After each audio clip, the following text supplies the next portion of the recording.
देखो, सबसे पहली बात हमारी कमजोरी क्या है, हम परेशान हो जाते हैं। संसार में देखो तो परेशान, परमार्थ की तरफ देखो तो हम परेशान हो, या हमारा आदत स्वभाव बन गया परेशान होना।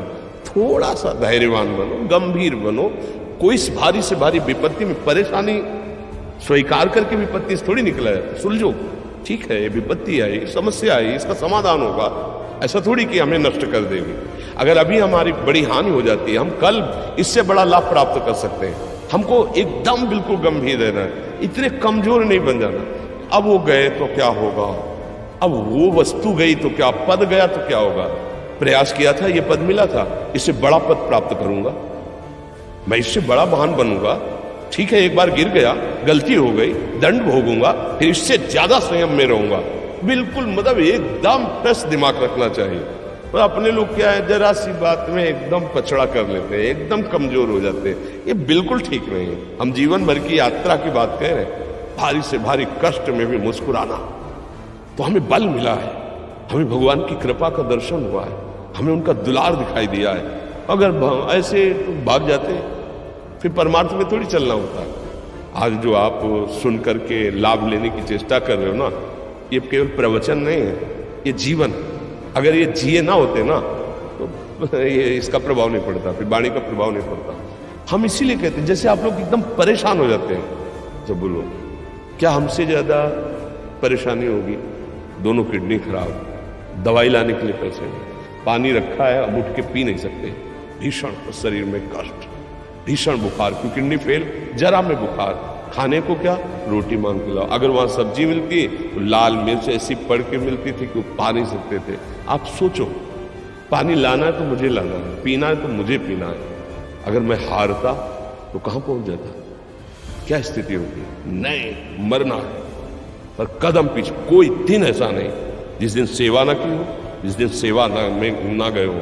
गुरु जी की सेवा में जाना है, पहले अपने को स्वस्थ साबित करना है, नहीं वो सेवा नहीं लेंगे। तुम बीमार हो, तुम कष्ट में हो सकते, उनकी दृष्टि परेशान हो। सेवा की, आके लेट गए, फिर हिम्मत की, अपनी श्री जी की सेवा की, मधुकरी नहीं गए, 3-4 दिन भोजन नहीं गए, पर सेवा नहीं छोड़ी, दिनचर्या नहीं छोड़ी। और उसका प्रधान कारण संयम, ब्रह्मचर्य, भगवदाश्रय, नाम जप, कभी हारने नहीं दिया। अभी भी थोड़ी देर बाद डायलिसिस होगा, हारने, आपको हारे हुए नजर आ रहे हैं। शरीर में पीड़ा है, किडनी फेल है, ऐसा थोड़ा स्वस्थ बैठे, पीड़ा है, बार बार प्यास लगती है, थोड़ा थोड़ा पानी मिलता है हर, लेकिन हम आनंदित हैं, हम प्रसन्न हैं। हम लड़ाई में हारे नहीं, ना हारेंगे, हम जीत चुके हैं। हम अपने मालिक के भरोसे में अपना संपाद, तो वो ये हम अपनी बड़ाई नहीं बता रहे, हम आपको बता रहे समस्या। सोचो, तुम्हारे पास तो माँ है, भाई है, बहन है, परिवार है, कोई ना कोई तो है ना। मेरा किसी ने कभी जीवन में ध्यान भी नहीं दिया। क्यों? बचपन से बाबा जी बन गए, किसी से प्यार नहीं, किसी से संबंध नहीं, कोई जानकारी नहीं, हम कहाँ हैं, वो कहाँ है, किसी से कोई मतलब नहीं। अच्छा, जवान साधु कौन श्रद्धा करे? कभी गांव जाने की हिम्मत नहीं पड़ती कि रोटी मांग ले, पता नहीं लोग क्या सोचेंगे, क्या भावना कर ले।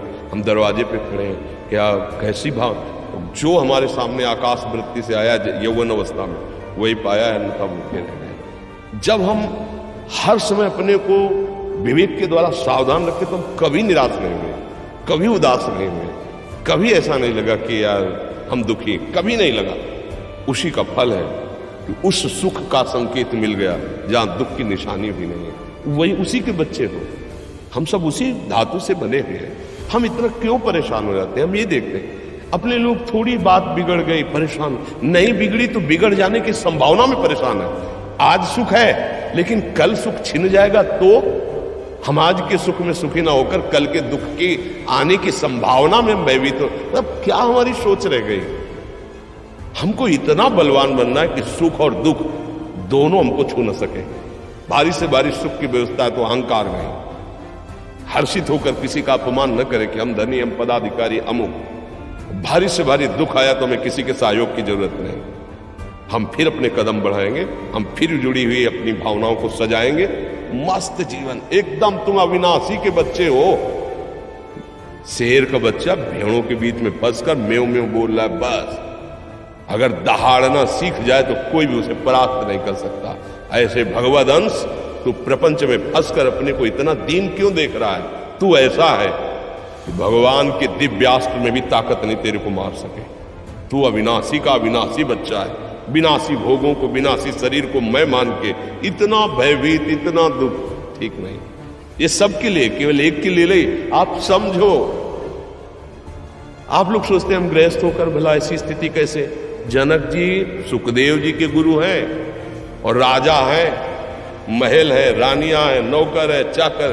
क्या सुखदेव जी जिनके शरीर में लंगोटी भी नहीं है, दिगंबर, परमहंस, परमहंस के गुरु हैं जनक जी जो राजा हैं। समझो आप ऐसा ना सोचे कि अब नौकरी कर रहे हैं, हम संसार में, हम गृहस्थ हैं, हम आध्यात्मिक ऊंचाई पर नहीं चढ़ सकते। नहीं, आप एक सरकारी नौकरी या आप किसानी या व्यापार करते हुए आप एक अध्यात्म की ऊंचाई में चढ़ सकते हैं। और अध्यात्म ही है जो तुम्हें इस माया के दुख सुख से ऊपर उठा सकता है। दूसरा, चाहे जितनी संपत्ति आ जाए, आप सुखी नहीं हो सकते।